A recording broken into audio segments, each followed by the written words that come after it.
Before Morrowind defined an entire generation of gaming, Bethesda made a game that almost ended the Elder Scrolls series. It's one of the Elder Scrolls games most fans have never played, and probably with good reason. One of the strangest, darkest chapters in Elder Scrolls history. This is Battlespire. In my quest to play all the Elder Scrolls games, I couldn't jump directly to Morrowind, even if I wanted to. The Elder Scrolls 3 is the turning point where the series starts to become what I really like about these kinds of games. An open-world, handcrafted action RPG with memorable NPCs and locations. I know these games are far from perfect, but I like to delve into them and lose myself in whatever region of Tamriel a particular game is set in. You could say I enjoy the immersion and the ability to play almost any type of character you want to be. Let me briefly introduce myself. I'm a sort of completionist gamer who mainly plays RPGs and story-driven games. I like to see all the locations in a game, do all the quests, experience every story branch, and hunt for achievements when they're available, even if that last part may be the least important. I also play a fair amount of old games for their historical value,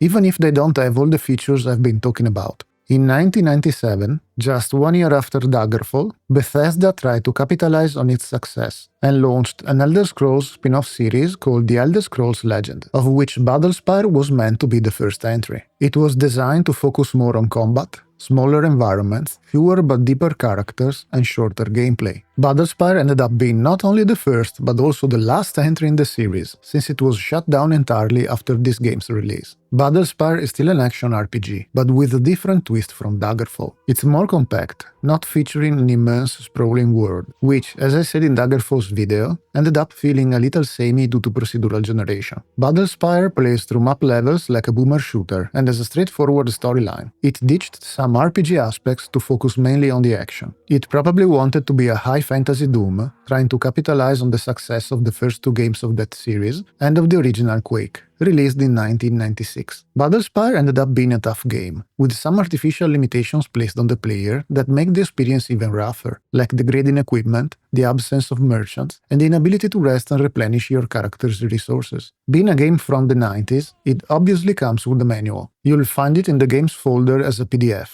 It's worth mentioning for a few reasons. First, you need to at least skim through it to understand how to create your character and how to play the game. Second, it contains, in my opinion, some very good art. The original boxed version is probably a nice little collectible. Third, the scanned PDF version is missing some pages, showing a rather careless effort behind it, and how, despite the official marketing for this game still existing, the company clearly just wants to forget about it. There is also an official hints and a strategy guide they sold separately, of course, called the Battlespire Athenaeum. I tried to use it a couple of times when I felt struck, but I found its map renditions and annotations confusing, at least in PDF format. Maybe in the original book they were clearer. I completed this game with a heavy-armored, sword-using, self-healing Bredon named Aluk, my traditional Elder Scrolls character since Arena. I also tried a few different builds to see how feasible they are. This led me to think Battlespire is a game with some good ideas behind it, but plagued by weird design choices, rushed development, and serious bugs.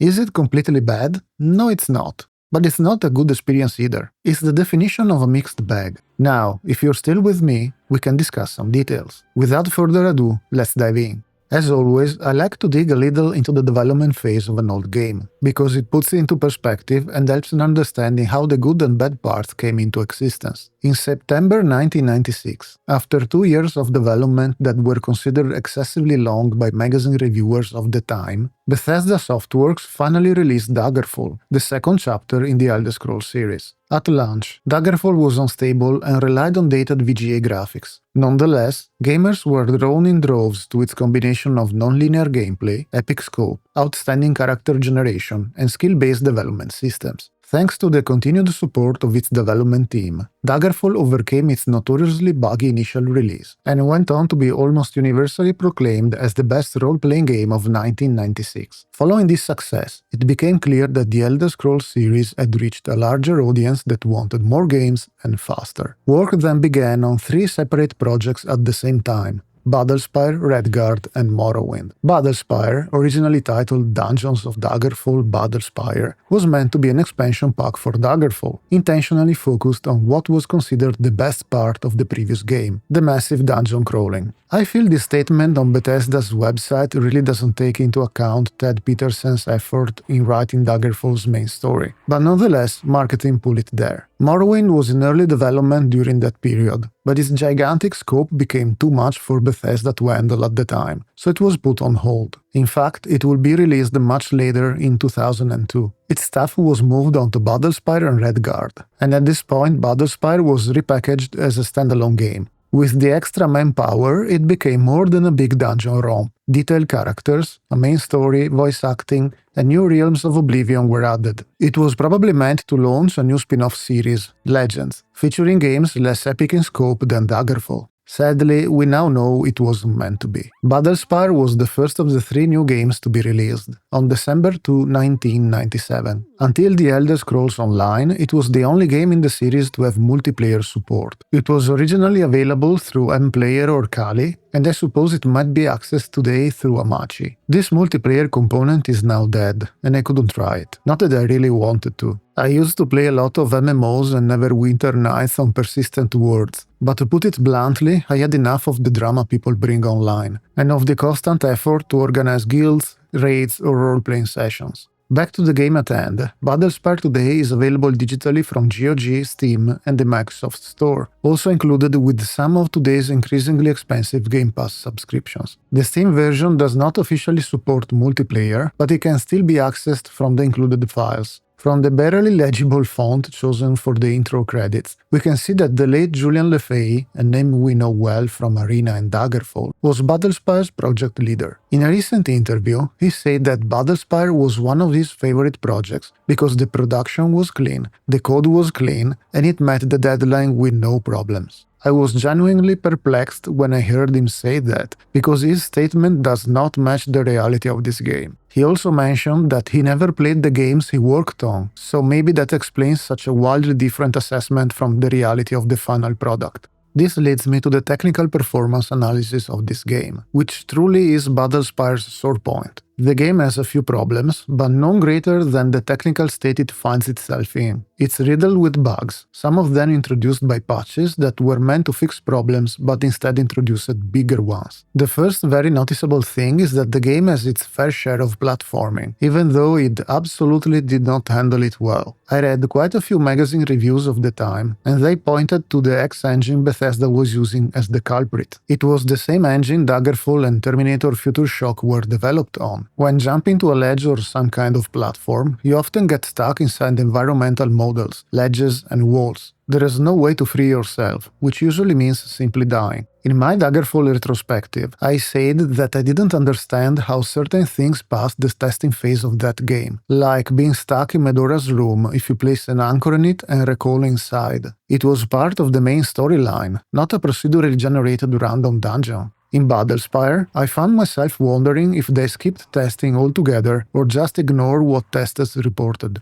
I know this sounds harsh, but there is no way they didn't encounter these problems during testing, given how widespread they are. I can only conclude the game was rushed to meet a deadline, and they must have cut corners somewhere. This bug is one of the 2 most infuriating in the whole game. I lost count of how many times I got stuck somewhere, died, or got killed by monsters when I was unable to move. And it's not the only huge glitch you'll encounter. The game sometimes just crashes. Dropping items on the ground may result in being unable to pick them up again. Unequipping certain items may freeze the game, and some elevators are missing a way to be recalled after using them the first time. But here comes the worst of them all. It was introduced with patch 1.5, the last one before Bethesda dropped support for the game entirely. It's incredibly severe, and I'm genuinely baffled that they just shrugged at it and left it in. Every time you die, the game quits and it restarts. I don't really know how this design choice came to be. After rebooting, the mouse pointer sometimes doesn't even appear, so you have to quit and restart the game. But that's not the real problem. When you die on level 5 and restart the game, and only on level 5 of Battlespire, loading a save creates useless entries for containers, bloating your save file. If you die often, this eventually leads to a save file so large the game can't load it anymore. You can imagine that if you spread your level 5 progress across all available save slots, as most players usually do, you could end up completely hard-locked out of your run, or you may just have to restart the entire level. I was so concerned about this that I made several backups of my save files, but luckily I didn't die enough times to trigger the issue. And these are just the major bugs. There's a plethora of smaller ones as well, but they hardly deserve to be mentioned at this point. I initially thought some of them might be due to the DOSBox emulation, which is how you'll play the game today on modern machines, and it's automatically included in the Steam and GOG versions. But reviews from 1997 and 1998 mention the same problems I've experienced in 2025. Articles from that time reported that Battlespire performed quite badly even on recommended specs. The system requirements on the box stated that the Pentium 133 or higher was required, but one reviewer tested Battlespire on two separate Pentium 2 machines with double the suggested specs, and the game still runs slow and choppy in many areas. Framerate drops were constantly reported, making walking between 2 points on the map painful and time-consuming. Even turning around to fight monsters was said to be extremely choppy. Sometimes the game hangs for a second, even on DOSBox today, and you'll find yourself staring at the ceiling for no apparent reason. One article attributed this to the game loading music. Even now, the game seems to cause some emulation overhead, and runs sluggishly in certain areas. Bethesda was also criticized for not using hardware acceleration in Battlespire, or for not taking advantage of Windows 95 or DirectX 5.0. The X engine was considered outdated and not up to the task, resulting in clipping problems everywhere. PC Zone bluntly said that Bethesda was apparently incapable of keeping up with the times in a technological sense. This one rings a bell. As I said for Daggerfall, I find some sort of comfort in seeing that some things never change. To summarize, the overall technical state of Battlespire was quite bad at the release, and still is today, and it's what truly drags down a game that otherwise has some interesting aspects. Now, onto the good parts. Character creation in Battlespire is quite detailed, not as much as Daggerfall's, but it is a sort of condensed version that still adds a good amount of variety, and, ideally, replayability to the game, if you can stomach its bugs again. When you start a new single-player game, you name the character you are going to create and select their gender. Then you choose the race from 6 of the usual Elder Scrolls races we are familiar with. The so-called bestial races are absent, as you cannot choose to be a Khajiit, an Argonian, or an Orc. I believe there is an explanation for this, since your character is a Battlemage apprentice sent to Battlespire for their final test during the Jaeger Tarn coup.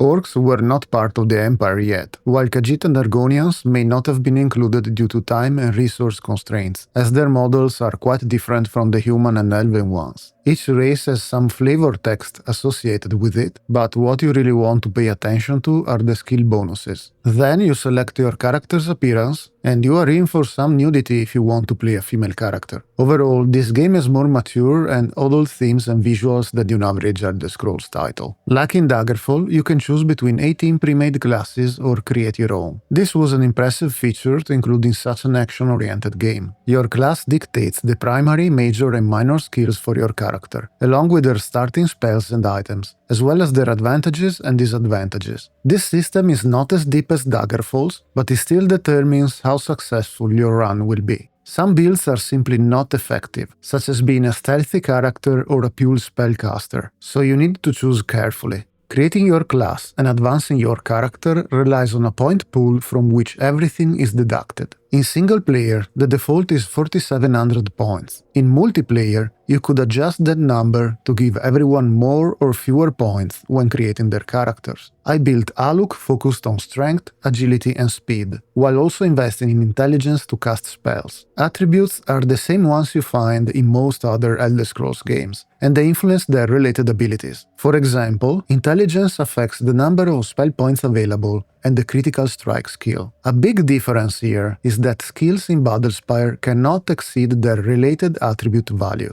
I relied on long blades, critical strike, and dodging for melee combat, restoration to heal myself, and missile as an alternative if I needed to use a ranged weapon, though I did not end up using it much. You can spend points to start a skill at a higher value, but I did not find much use for that since they increase through practice. You can also select your starting spells and equipment, which is important since you will not have access to many new spells later. Spells in particular are limited. You only get a small selection to choose from at the start, and you need to pick wisely. Spell scrolls are rare, their spawning and type are randomized, and the odds of finding one useful for your build are low. I found only 4 in my entire playthrough, and 2 of them duplicated spells I already had. What you choose at the start is pretty much what you will have for the entire game. Lastly, you can choose advantages and disadvantages like in Daggerfall, though they are fewer in number and not well explained. You'll need to rely on the manual or the UESP for details. Taking a disadvantage adds points to your pool to spend elsewhere. The regenerate health and regenerate spell points advantages are quite useful early on, while forbidden armor or forbidden material are incremental. This means that if you ban your character from wearing medium armor, you also will not be able to use heavy armor. If you forbid the adamantium, you will also be unable to use higher tier materials like ebony and daedric.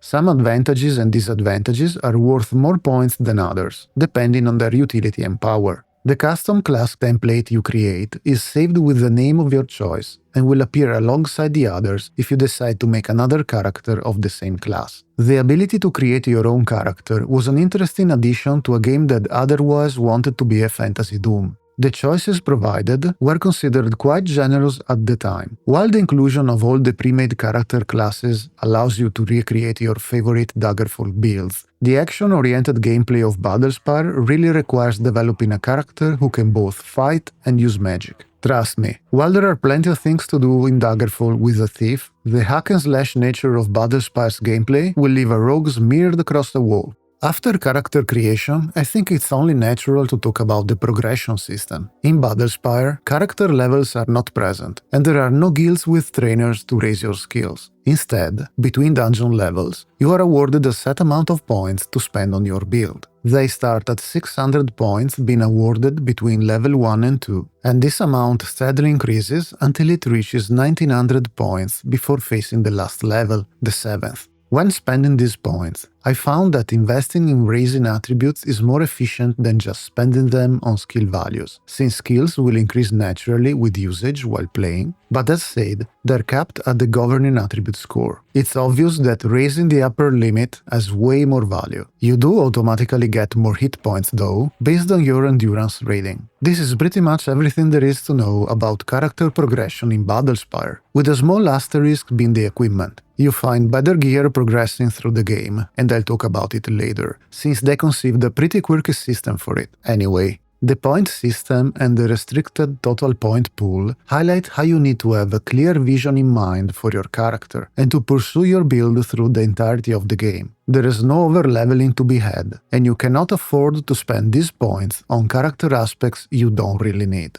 The Elder Scrolls Battlespire wastes no time setting its tone. From the opening moments, it is clear this is not a standard dungeon crawl, but a brutal journey. The story unfolds across 7 levels, some of them their own pocket dimension, each more hostile than the last. We begin at the Weir Gate, the entrance to the Battlespire. Our apprentice hero arrives expecting a routine trial, only to find the place overrun by the Hydra. The Imperial War Academy lies in ruins, its battle mages slaughtered or missing, and our partner, Vatasha or Josian, depending if our character is male or female, has vanished. This first level establishes everything we need to know about the game's world and tone. The corridors are silent. The few pieces of information are gathered only through corpses and notes, and every encounter carries a sense of dread, because we're utterly unprepared. From scattered messages, we learn that Jaeger Tharn, the traitor from Arena, the first game of the series, conspired with Mehrunes Dagon to invade the fortress. The first level teaches the essentials. Sigils serve as keys, or as means to communicate with some Daedra. Cogs are puzzle pieces to be found, and a series of magical anchors hold the Battlespire together. The gameplay is punishing and methodical, with enemies that talk, deceive, or even help you for a moment before turning. We eventually repair a mechanism that leads us to the Star Galley, an arcane ship that becomes our only way out. From this point on, the goal is simple: survive and escape, one corrupted realm at a time. The second level continues that struggle. We crash into another section of the Battlespire and find new notes from our companion. They hint that the battle mage named Paxti Bidor betrayed the garrison by allowing Dagon's forces to enter. The area is full of riddles, secret doors, and middle-rank Daedra who run their own petty empires. Here, the player starts to notice the pattern that defines Battlespire. Long stretches of exploration, highlighted by confusing keys and cryptic dialogue. Pieces of a device called the Void Guide are scattered throughout the level, which for some reason is the only level divided in two. Collecting them requires facing Daedra, some seductive, other treacherous, all self-serving. Once assembled, the Void Guide opens a deal with a Daedric overlord named Samir Jabran. In exchange for handing it over, he offers passage to another realm. It feels like a bad idea, but refusing is not an option. We accept and are thrown into the next nightmare. The Soul Cairn is a realm of death and forgotten souls, ruled by the Ideal Masters. The mood shifts here, from war to decay. The dead whisper clues about Bidor's fate, and another traitor in Tharn's service named Sirran Engada, who can appear as any creature he likes. We can't kill the wraiths, but eventually we find a ritual that allows us to banish them. Between a lot of undead battles, we recover 3 rods from crypts, and use them to activate an altar that projects us toward the next destination. The Ideal Masters are not helpful. They even try to convince our character to sacrifice themselves, but one of them reveals that the gate will lead to Shade Perilous, the realm of Nocturnal. Nocturnal's domain is where the game's ambition starts to buckle. The level is vast, bug-ridden, and filled with spellcasting enemies that seem designed to test your patience. Still, it contains one of the most interesting parts of the story. Nocturnal's domain has been invaded by Dagon's forces, and her lieutenants,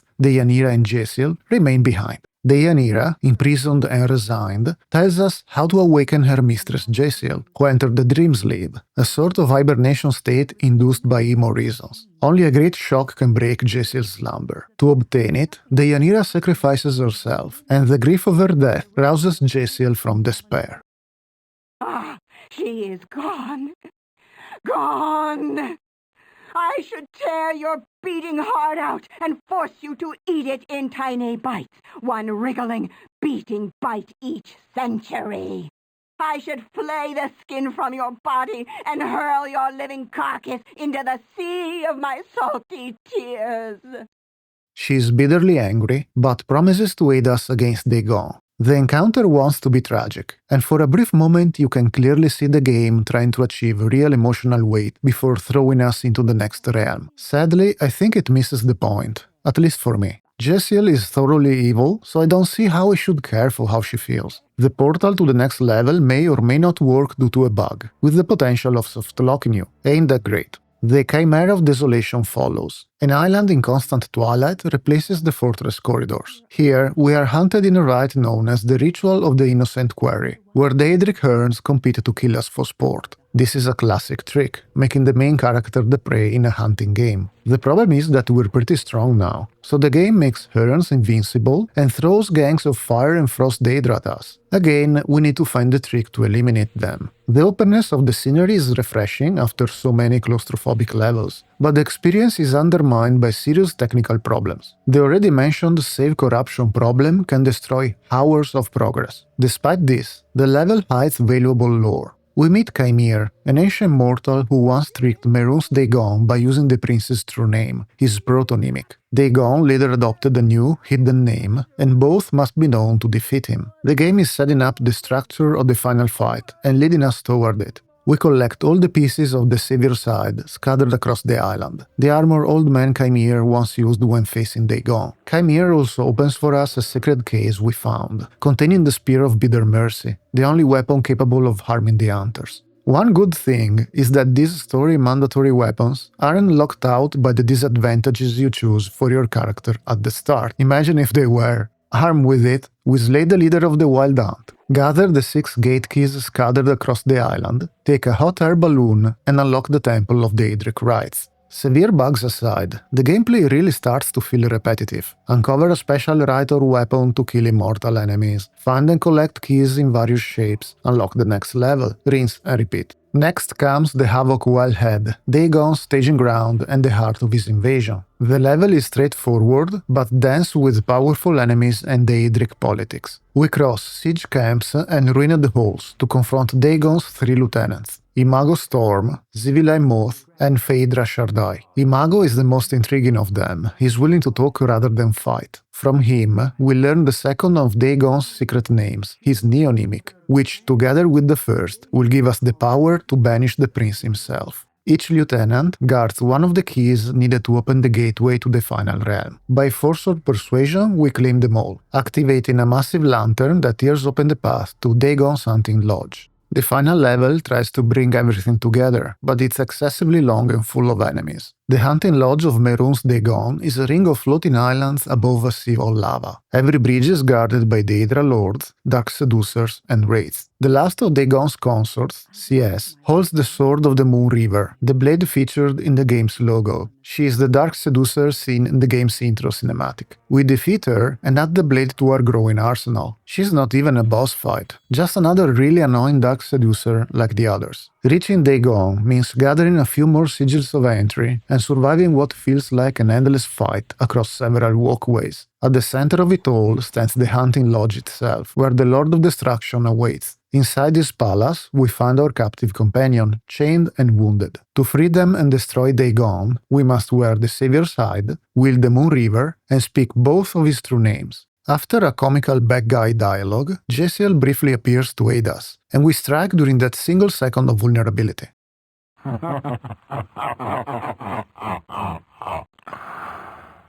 At last. I trust I find you in good health. I had wondered at your delay. Congratulations. Your armor of the Savior's hide protects you from the magical forces that paralyze your friend. You are well prepared, which is exactly according to plan. Some important and valuable artifacts have long eluded my grasp. And now you thoughtfully bring them to me. If we miss this very short window of opportunity, we're automatically dead. The blow shatters Dagon's form, ending his invasion and freeing us from oblivion. The closing moments of Battlespire are almost absurd. Our hero pokes a Daedric prince in the knee and he explodes. After so many trials, it feels anticlimactic, but I was happy to be done with this game. We rescue our companion, escape through the fading portal, and leave the ruined fortress behind. There are no parades, no songs of victory, only relief. This brings me to talk about the exploration side of this game. If you played other Elder Scrolls games, and I bet the vast majority of you have, you know how resting is important in these games. In Daggerfall, for example, it is an essential part of gameplay. It is how you replenish your health, fatigue, and spell points, and you can do it pretty much anywhere in the wilds and in dungeons. In my video about Daggerfall, I said it was a nice change of pace from Arena, which instead required you to find raised platforms that became scarcer as the game progressed. Battlespire completely removes this mechanic, artificially raising the difficulty, at least at the beginning of the game. The only way to replenish your health and spell points,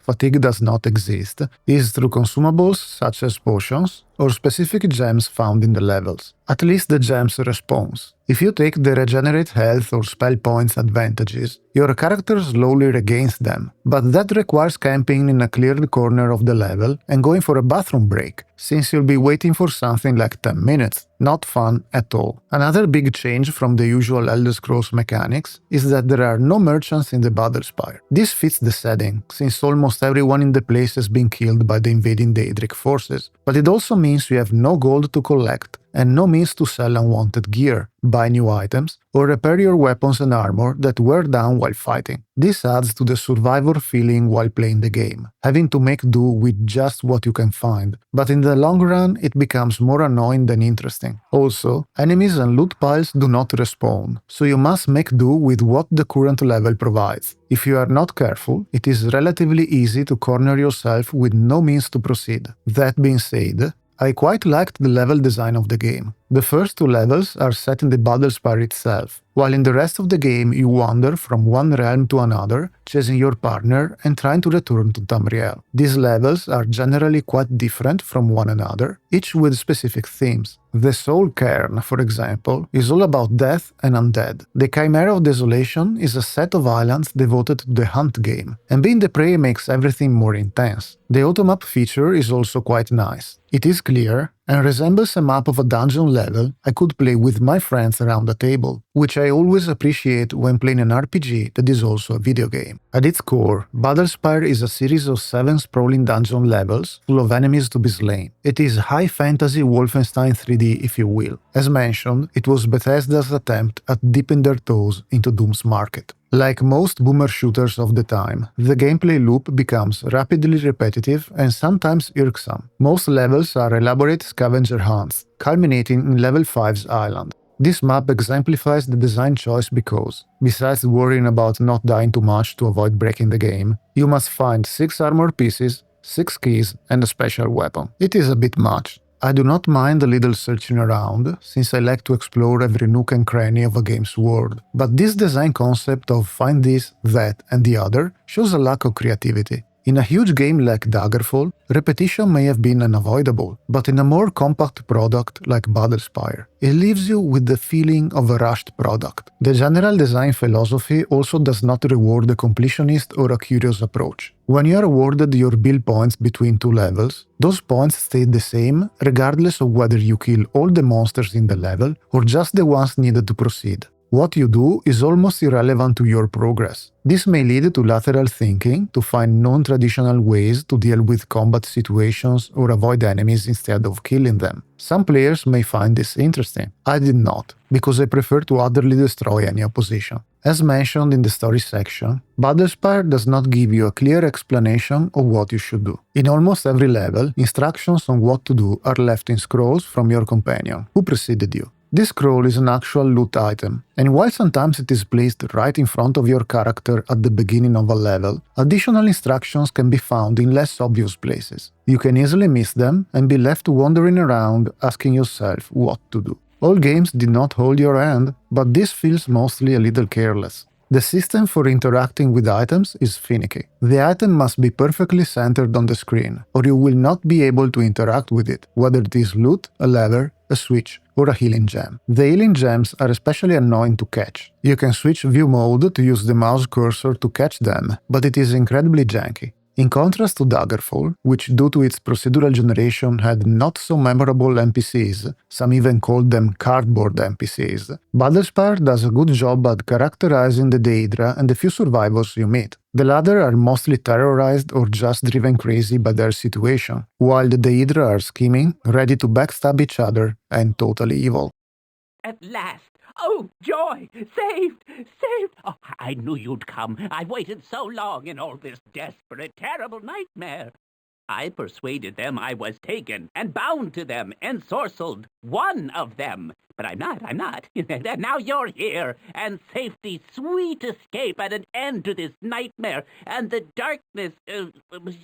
But where are the legions to cleanse this realm of its infestation? Gods and garters, another mortal here wandering around unsupervised on my watch. And why do you suppose my nimble-witted minions have neglected to batter, humble, and restrain you? Indeed, even as a mere animal, you tower above them in intellect, in much the same regard as we exceed your wits, I expect. I am Dremora Rathine. At this stage, humble groveling is customary, accompanied by a handsome gift, or alternatively a lingering death may be your object. Quite a few of them have interesting characterization and voice acting. I truly feel this is one of the strengths of this game. I also feel a special mention of the jumping mechanics is needed. In Battlespire, there is a jumping skill that is not really useful. I spent an embarrassing amount of time jumping around to raise it, only to realize later that it isn't really necessary. The initially awkward jumping interface with its moving marker works decently once you get used to it, but ending a jump stuck somewhere is sadly pretty common. Now, let's talk about combat. It's the usual Elder Scrolls combat you've already seen in Arena and Daggerfall. Drag the mouse on the screen while right-clicking, and the melee weapon will perform different types of attacks. Diagonal, horizontal, vertical slashes, or thrust forward have different modifiers to damage and hitting chance, but it's mostly inconsequential. They don't have a real tactical value. Ranged combat doesn't have any gesture-based attacks. You just ready the arrow on the bow and fire it. Arrows are counted and need to be found as loot. In general, this makes ranged combat almost useless as a primary fighting choice. While there are magic arrows in the game, their quantity is always too scarce to be of any real utility. Combat skills and abilities like dodging, critical strike, or adrenaline rush are checked and activated automatically, just like in Daggerfall. To cast a spell, open the character's spellbook and choose the spell to cast. The game will pause,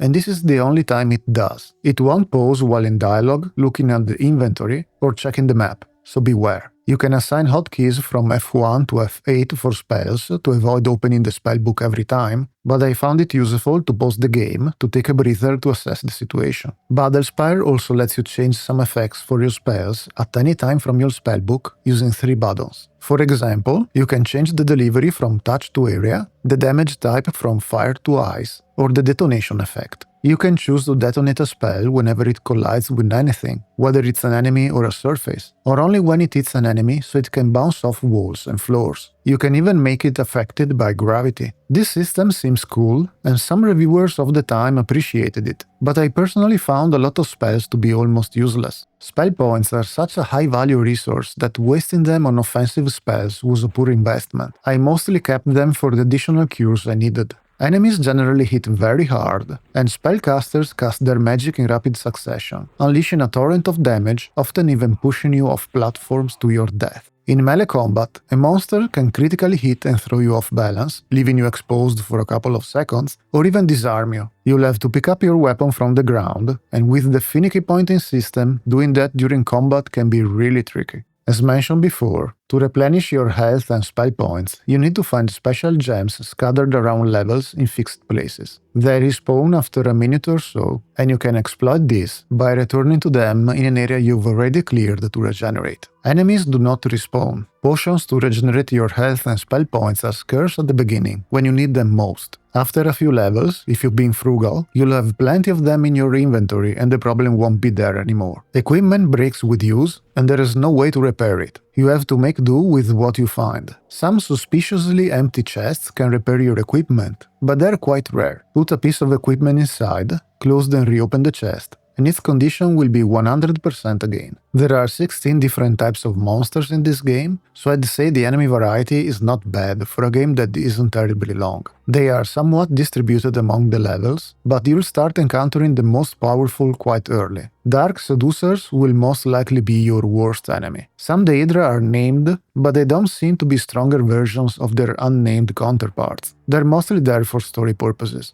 In general, combat is similar to the usual Elder Scrolls experience, but it's artificially made much more difficult by placing powerful enemies early in the game and making it impossible to rest or repair your equipment. It all adds to the immersive aspect of being a survivor during a full-on Daedric invasion, but it can also be pretty frustrating at times. Now, I can't talk about combat without mentioning the equipment. You have swords, axes, spears, staves, bows, and even crossbows. Armor is divided more or less in the usual Elder Scrolls body parts. Armors are light, medium, and heavy, with class limitations and disadvantages. Then it's the same old Elder Scrolls system of tiered materials, ranging from iron to elven to mithril, and finally reaching Daedric. If you give your character a limitation on armor, which I don't recommend, remember that it's incremental. If you're banned from using ebony armor, you won't be able to wear Daedric either, which is the next tier. Thankfully, story-related armor and weapons don't fall under any restrictions. You can always use them. Imagine discovering during the final confrontation with Mehrunes Dagon that you can't wield the Moon River. That would be a thing.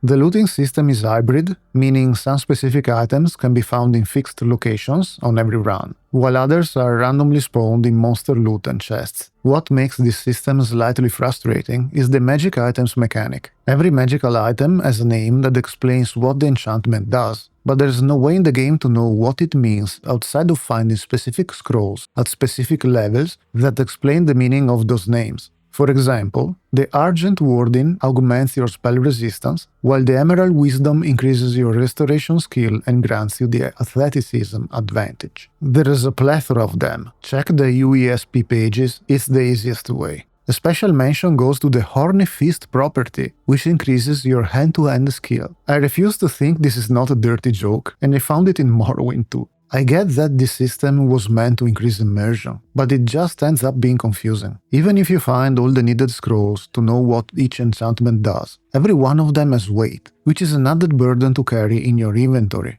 The inventory itself is a little of a pain to navigate. You just have 2 columns, one for your character and one for the container you're looking into. Only 4 items are visible at a time, and the up and down arrows aren't very responsive, sometimes even working unpredictably. This inventory system ends up being very janky, even for a game this old. This leads me to speak about the visuals. Doing it for a 1997 game is a little tricky, because they're always going to look terribly outdated to modern eyes. I went back and checked some magazine reviews of the time to see what they said. You'll find them linked in the description below. The various judgments for the graphics went from "it has an outdated look thanks to its pixelated graphics," according to PC Gamer, to "the graphics and general presentation fall way below acceptable standards for a game of this type," according to PC Zone. The reviewer further articulated, "This was precisely the problem I had with Daggerfall. When it came out 2 years ago, it looked dated and primitive, and in my opinion it couldn't hold a candle to Ultima Underworld. If bad presentation was unacceptable then, it's utterly unforgivable now, considering that almost every game that comes into the office looks pretty smart thanks to the wonders of 3D acceleration." Battlespire added Super VGA high-color graphics to its X engine, and allowed users to choose between low resolution 320 by 240 and high resolution 640 by 480. However, Bethesda pledged to support 3DFX chipsets but didn't actually do it on release. These were the times of the first hardware acceleration coming to the consumer market, with the glorious 3DFX Voodoo series that dominated for about 5 years. Those graphic cards have 2 separate chips, one for textures and one for pixel processing, and a bunch of other graphical improvements like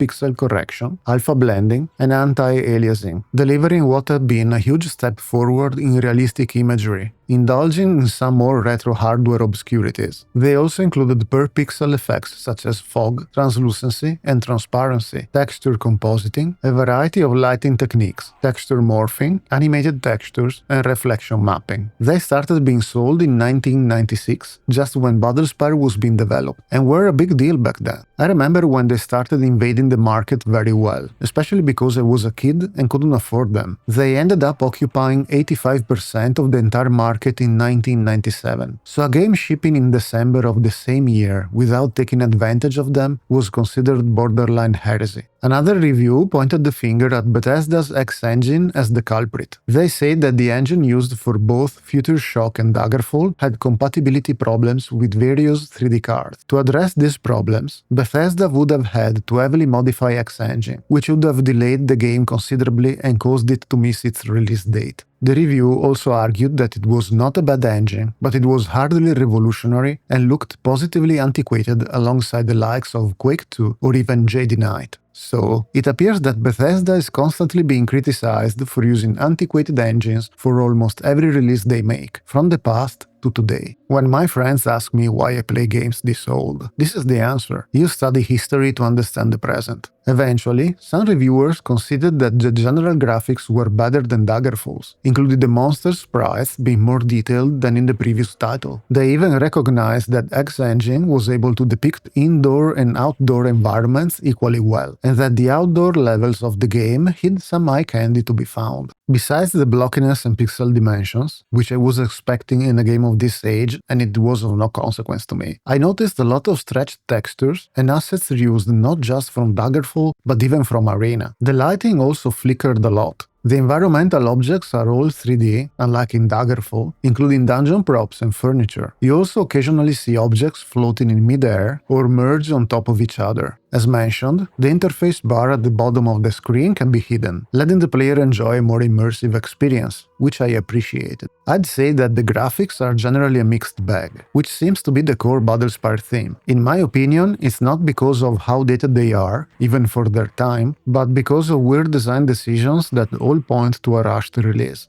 Speaking of reused assets, I have to talk about the sounds. I recognized quite a few of them being recycled from Arena, some monsters groaning, water drops, and the like. The soundtrack, made by Absolute Pitch, is surprisingly very good. They nailed it. It's of good quality, compressed in OGG or OGG Vorbis, which maintains the quality. But sometimes the game has problems reproducing it, like having difficulties loading the track.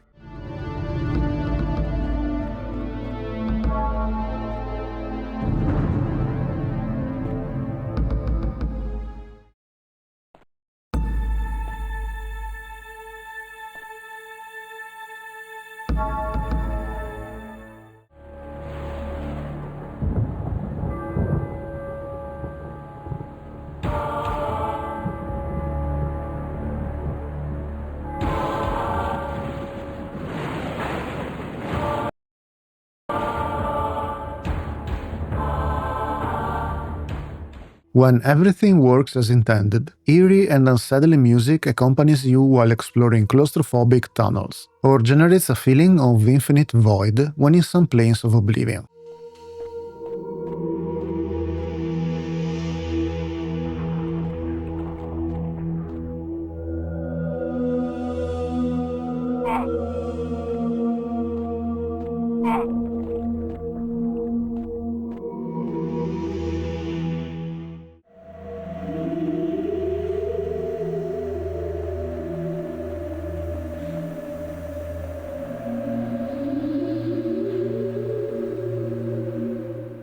The Soul Cairn soundtrack is otherworldly and gothic, and as you approach the game's ending, the music gets climactic and a bit more intense, sustaining your final push.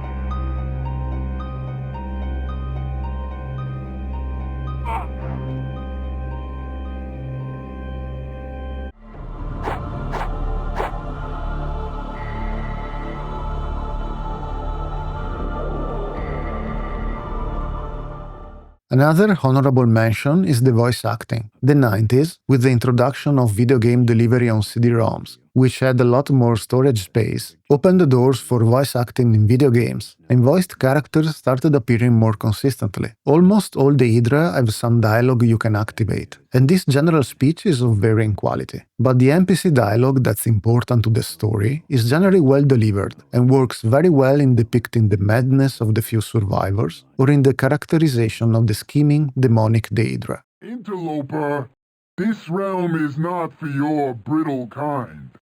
For us, with but an infinitesimal measure of our vast power, have the Frostadra subjugated this land. I spit on Dagon's treacherous dogs. You'll get no mercy from me, maggot eater. Come closer, so you can hear my every curse upon you and all your spit-licking kin. I know not. It is in my mistress's book of the wheels of heaven. I know not how the codes work, but my mistress knows. I have heard her speak of the book, the stools, and the tourbillon that make all magica flow. Sadly, I couldn't find any real credits or solid reference to the voice actors who worked on this game. That kind of job was not credited in Battlespire. Maybe it was a thing of the times, and it's a bummer, because some actors did a good job there. Now, it's due time to draw a conclusion. I wasn't expecting to make a video this long for Battlespire, which isn't a long game. It's more a game of resilience. Let's finally answer the question. Is Battlespire worth playing today? Not really. I would suggest it only to the most hardcore Elder Scrolls fans, or to someone who wants to experience all the series games, disregarding quality. It could have been a decent game if not for the technical state it's in. The lore is interesting, the overall game is much darker and adult-themed than the usual Elder Scrolls title. The soundtrack is also good, but the design is a bit strange, resulting in a hybrid between an RPG and fantasy doom. Some character builds are seriously disadvantaged compared to others, and I don't mean by something margin. But most of all, the bugs are what's dragging this game down. I don't know how Julian Lefay could affirm that this was done smoothly and respecting the deadline. Battlespire has game-breaking bugs, still to this day. The worst of them all is that awful level 5 bug corrupting your saves, adding that items may disappear, portals may not work, and that every time you die it restarts. It's not a pleasant experience. They even included platforming, fully knowing that the engine had problems with it. The game feels cobbled together really fast and rushed out of the gate. This game was considered a commercial failure, and I can see why. Besides the bugs, I understand how the artificial character and gameplay limitations, or the repetitive scavenge hunt design, kept the 1997 and 1998 players away from this title. Battlespire was meant to be the first of many games for a spin-off series. It ended up being the first and only. As always, thank you so much for watching, I really appreciate it. If you found this video at least a bit interesting, please like it and subscribe to the channel. It helps a lot. I always try to learn some more and make every video a little better than the previous one, so every feedback is welcome, especially because these videos require a lot of time to produce. Just playing the game is the easy part. Between research, writing, recording and editing, it's quite the effort. But I feel that sharing the journey through the various RPG series I intend to play is worth it, especially when I'm rediscovering games of my youth, the ones I played only partially or the ones I didn't even know anything about. Let me know in the comments if you played this game and what are your thoughts on it, or if you never even knew of its existence, which may very well be the case. Take care of yourself, and I'll see you in the next video.